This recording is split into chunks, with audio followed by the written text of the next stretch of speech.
press statement, November 9, 2017.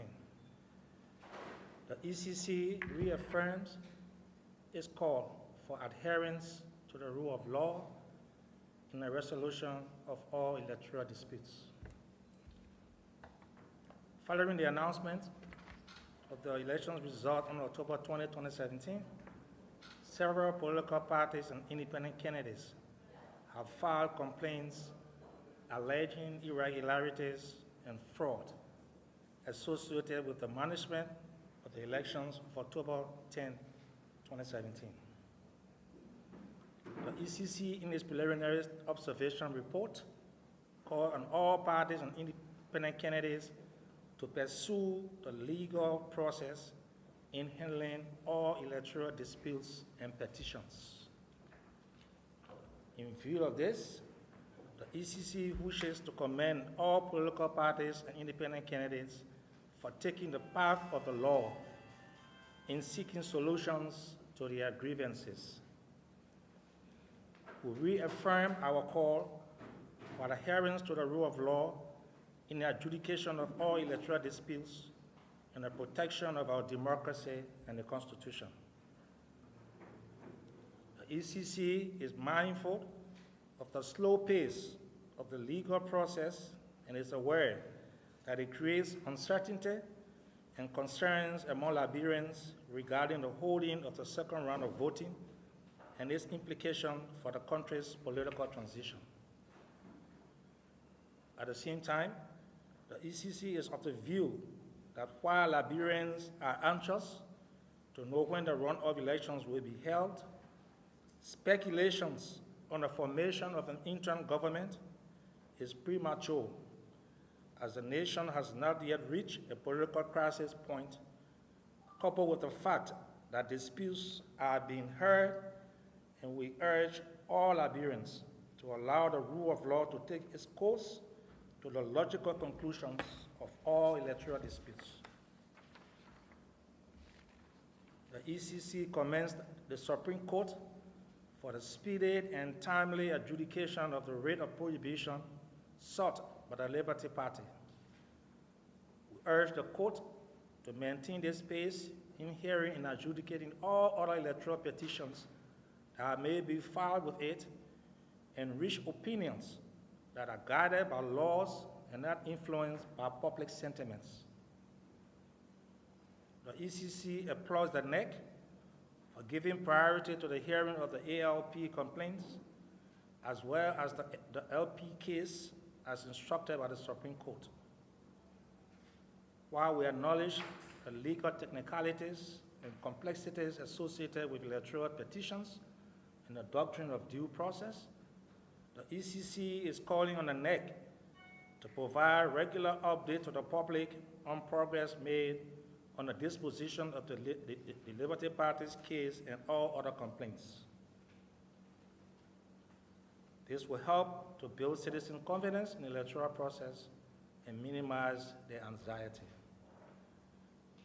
By the same token, the ECC is calling on the NEC to refrain from making public statements that run the risk of inferring judgments on petitions before it in the absence of according the aggrieved parties formal due process, as with the case of the Liberty Party as directed by the Supreme Court. At the same time, the ECC is calling on the NEC to inform the public on the condition and security of election materials that were transferred to the counties in preparation for the voting of the second round that was slated for November 7, 2017, that has been suspended due to the Supreme Court's ruling.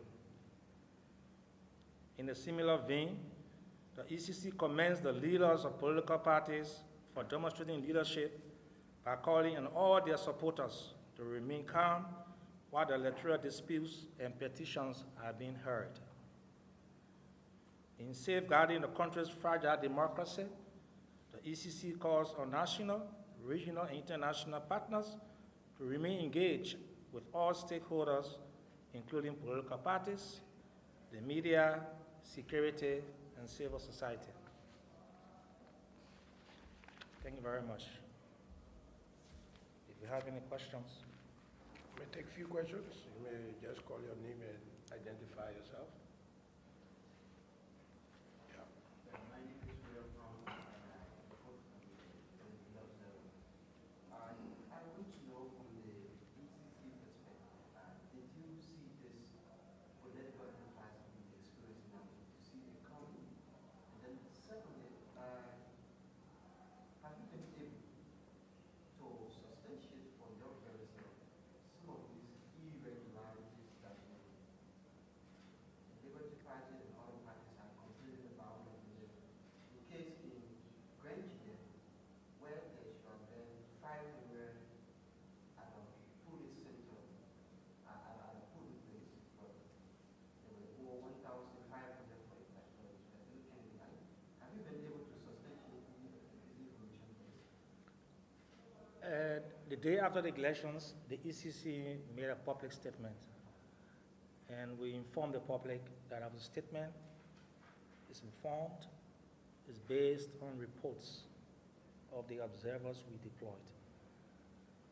We did not deploy observers across the 5,390 polling places. So it's impossible for us to speak to every claim and allegation of irregularities. We did say in our statement that the elections were marked by technical and administrative lapses, and we stand by that. I'm Romeo Toba from Women Radio.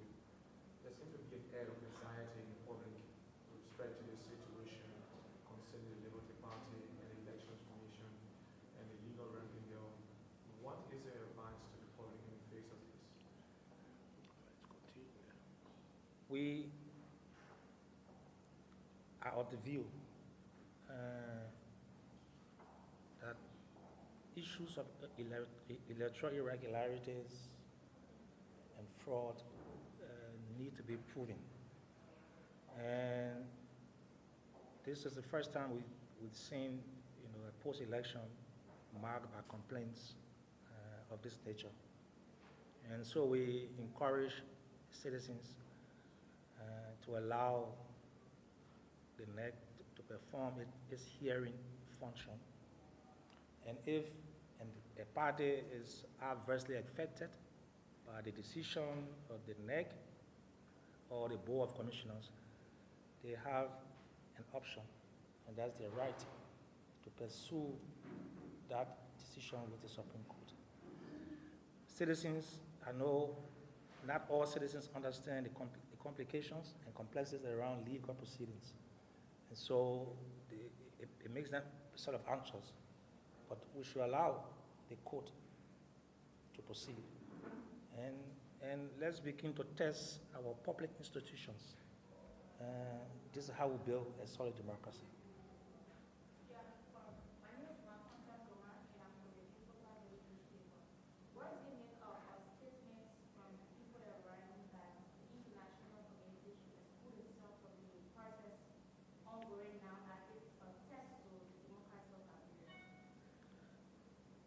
I've not heard who made the statement.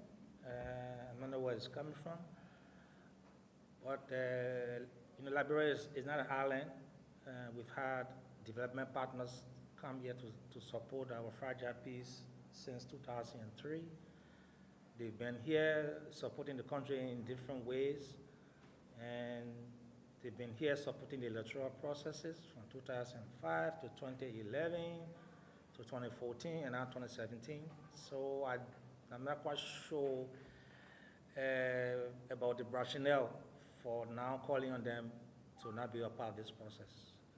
I'm sure they've been working independently and providing the independent assessment of the process. We need every stakeholder to be on board so that collectively we can provide support, not just for this election, but for the post-election reform, which is very, very much critical for sustaining the fragile peace. Sorry, Mr. Blue, I think you didn't take my first question. Say that again, sir. That question had to do about the photo final photo being displayed. And even up to now, there is still questioning around it. So my question was, did you see this political storm Well, we don't prophesize, and so I'm not quite sure if we knew that this was going to be the political statement. But we did raise the issue around the challenges that was faced by the voter roll. And those issues raised by the ECC were in good faith.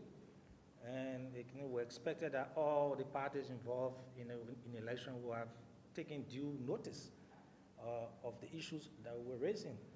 And because we are of the view that, elections to be credible, to be satisfactory, is informed by a credible voter roll. And if the voter roll had challenges, unfortunately, regrettably, and most of the political parties, for some reason, didn't take, cognizant notice of the issues we were raising. And so we didn't predict or we didn't know that there would have been this kind of political problem. I personally don't see it as a political problem. I see it as a legal challenge, and we must give it a chance and let the legal process take its course. Yes, sir. My name is Abel State and I write for the Foundation Advocacy State. In your previous statement, you made mention of interim government. You said the formulation of an interim government is privilege. I actually want to know from your entity statement, do you foresee interim government interim leadership for this case?